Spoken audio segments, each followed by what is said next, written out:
राधे राधे, जय माता दी। आप सभी पर स्कंद माता की कृपा सदैव बनी रहे। आज की इस वीडियो में आप जानेंगे स्कंद माता की संपूर्ण पूजा विधि और शुभ मुहूर्त के बारे में। इस बार हिंदी पंचांग के अनुसार पंचमी तिथि 26 सितंबर शुक्रवार को सुबह में 9:34 से शुरू हो रही है और उसकी समाप्ति हो रही है 27 सितंबर को शनिवार को दोपहर में 12:03 पर होगी, क्योंकि पंचमी तिथि में स्कंद माता की पूजा की जाती है।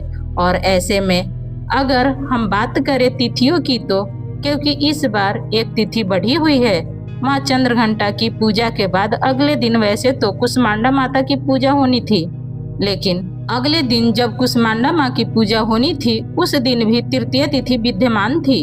इस कारण से तृतीय तिथि 2 दिन पड़ी है और तब वहीं से जो आगे का क्रम है थोड़ा सा गड़बड़ा गया है। लेकिन कुछ भक्त ऐसे भी होते हैं जो पूरी तरह से तिथियों को ध्यान में रखकर पूजा करते हैं, उपवास रखते हैं, और कुछ लोग केवल क्रम के अनुसार उपवास रखते हैं।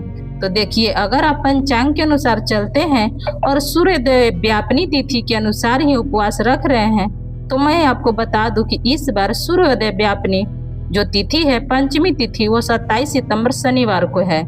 तो ऐसे में 27 सितंबर शनिवार को ही स्कंद माता की पूजा की जाएगी। लेकिन कुछ लोग ऐसे भी होंगे जो क्रमवार से चल रहे होंगे, जिन्होंने तृतीय तिथि की वृद्धि नहीं मानी होगी, तो वो लोग 26 सितंबर शुक्रवार के दिन ही स्कंद माता की पूजा कर सकते हैं। हालांकि उस समय सूर्योदय हो रहा है, तब भी उस समय पंचमी तिथि नहीं रहेगी, यानी कि 26 सितंबर शुक्रवार को सूर्योदय व्यापनी पंचमी तिथि नहीं रहेगी।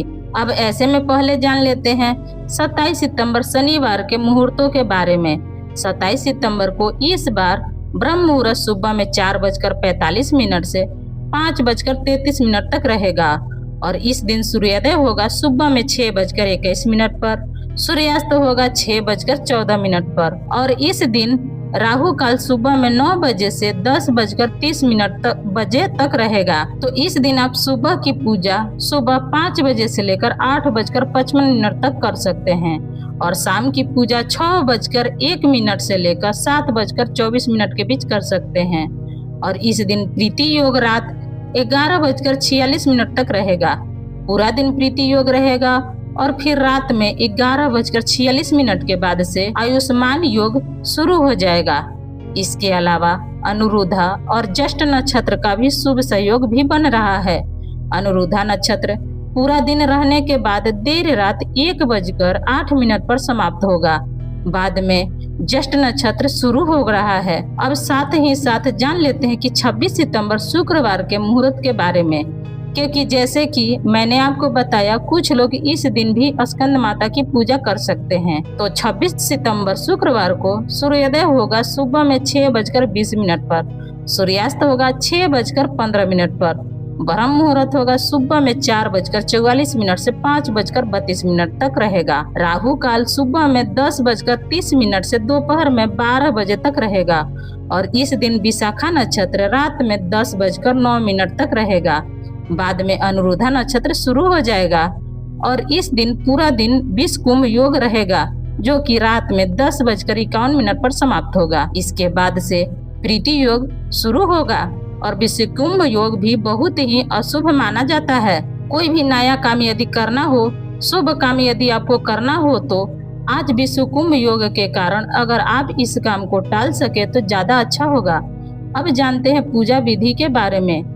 स्कंद माता का प्रिय रंग है पीला और सफेद, तो आज पूजा में पीले और सफेद रंग की सामग्री अवश्य रखें और जिस तरह से आप प्रतिदिन नवरात्रि में पूजा करते आए हैं उसी तरह विधि विधान से पूजा करें। पूजा शुरू करते समय ओम श्री गणेशाय नमः कहने के बाद आप माँ स्कंद माता का ध्यान करें। मन में माँ का ध्यान इस प्रकार करें कि माँ सिंह पर सवार हैं और उनकी गोदी में बाल स्वरूप में स्कंद भगवान विराजमान हैं। माँ की 4 भुजाएं हैं, जिनमें से 2 उन्होंने कमल के पुष्प और एक हाथ में सफेद स्कंद भगवान को गोद में उठाया है और चौथे हाथ में भक्तों को आशीर्वाद दे रही हैं।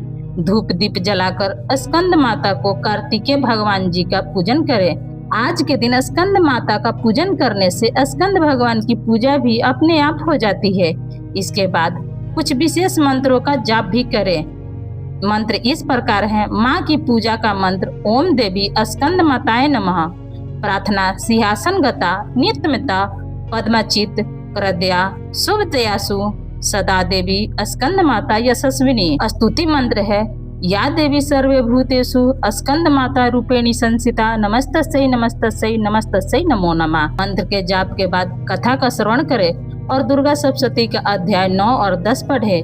इसके बाद दुर्गा चालीसा का पाठ करके कपूर जलाकर आरती उतारे और आज के दिन माँ को पीले रंग के फल या मिठाई का या खीर में केसर डालकर केसर वाली खीर माँ को भोग लगाएं और आज के दिन केले का फल माँ को अर्पित करें।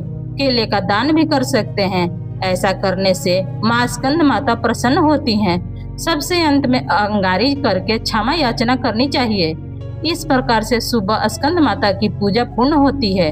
फिर उपवास रखना है तो उपवास रखें। शाम के समय एक बार फिर विधि विधान से पूजा करें। यदि माताएं बहनें पीरियड्स में हो जाए तो खुद से पूजा ना करें, परिवार के किसी अन्य सदस्य से पूजा करवा लें। और इसके अलावा आप इस दौरान मानसिक पूजा कर सकते हैं। उस सारी पूजा जो आप खुद से करते हैं उन सभी पूजा का विधि मंत्र का आप अपने मन में ही ध्यान कर सकते हैं और मोबाइल आदि के माध्यम से भी आप कथा पढ़ सकते हैं या सुन सकते हैं। मंत्र जाप कर सकते हैं, दुर्गा चालीसा पढ़ सकते हैं, लेकिन खुद से नहीं। कोई भी पुस्तक या कोई भी सामग्री छूने से बचना चाहिए। शाम के समय भी धूप दीप जलाकर स्कंद माता की पूजा करें और हो सके तो कथा का श्रवण करें, नहीं तो दुर्गा चालीसा का पाठ करें। अंत में आरती उतारें और माँ को भोग लगाएं। आज के दिन केले का फल गौ माता को भी खिलाएं और दान करें। स्कंद माता निसंतानों को संतान की सुख की प्राप्ति करने वाली हैं। तो ऐसे में कोई भी निसंतान महिला हो या जिन्हें संतान सुख प्राप्त नहीं हो रहा हो तो आज के दिन स्कंद माता की सच्चे मन से पूजा करें। कोई खास उपाय करने की भी आपको आवश्यकता नहीं है। बस सच्चे मन से आप माँ की पूजा करें और माँ की प्रार्थना करें कि वे भी आपको संतान सुख प्रदान करें। और इसके बाद आप आज के दिन हो सके यदि आपकी सामर्थ्य हो तो कोई खेल खिलौना किसी निर्धन बालक को भेंट स्वरूप दे। ऐसा करने से माँ स्कंद माता आपको अवश्य ही अपने संतान की इच्छा की पूर्ति करेंगी।